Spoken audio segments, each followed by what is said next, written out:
வாழ்க இவ்வையகம் வளத்துடன் வாழ்க வாழ்க. வாழ்க இம்மாநிலம் ஆழ்ந்துணர்ந்து அமைதியாக.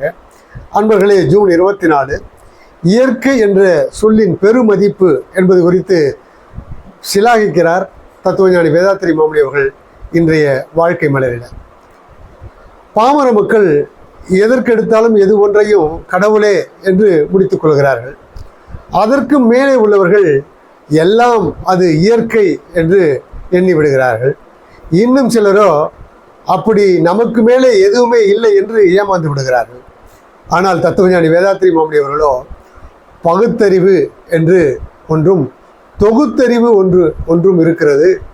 அதனை பகுத்துணர்வில் தொகுத்துணர்வு பண்பாட்டை உயர்த்தட்டும் என்று ஒரு பாடலிலே சொல்லுகிறார். நாம் இந்த உலகத்திலே பார்க்கிறோம், பல்வேறுபட்ட தோற்ற பொருட்களை காண்கிறோம்.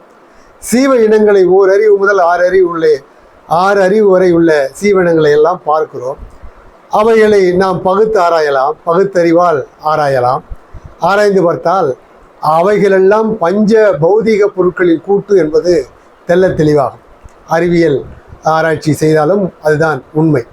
நிலம், நீர், நெருப்பு, காற்று, விண் என்கிற 5 பௌதிக கூட்டு பொருட்களின் கூட்டுதான் இவையெல்லாம் என்பது புலப்படும்.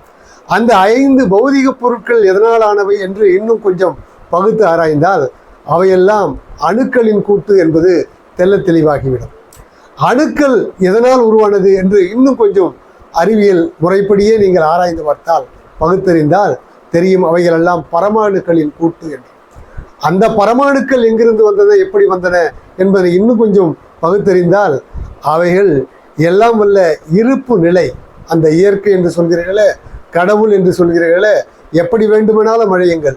அந்த இருப்பு நிலை தன்னிருக்க சூழ்ந்தெழுத்தும் ஆற்றலினால் திணிவு பெற்று ஆற்றல் பெறும்போது அதுவே வான்காந்தமாகி இவ்வாறு ஒன்றன் பின் ஒன்றாக வந்து இன்று உலகத்தில் உள்ள பொருட்களாக சீவனங்களாக நாம் பார்த்து கொண்டிருக்கிறோம் என்கிற வகையில் பகுத்துணர்வு அதனுடைய கூடவே தொகுத்துணர்வு என்றும் ஒன்றும் இணைந்து இருப்பதை தத்துவஞானி வேதாத்திரி மாமுனி அவர்கள் கூறுகிறார். இப்படி பகுத்தறிவில் தொகுத்துணர்வு என்பது இயலும்.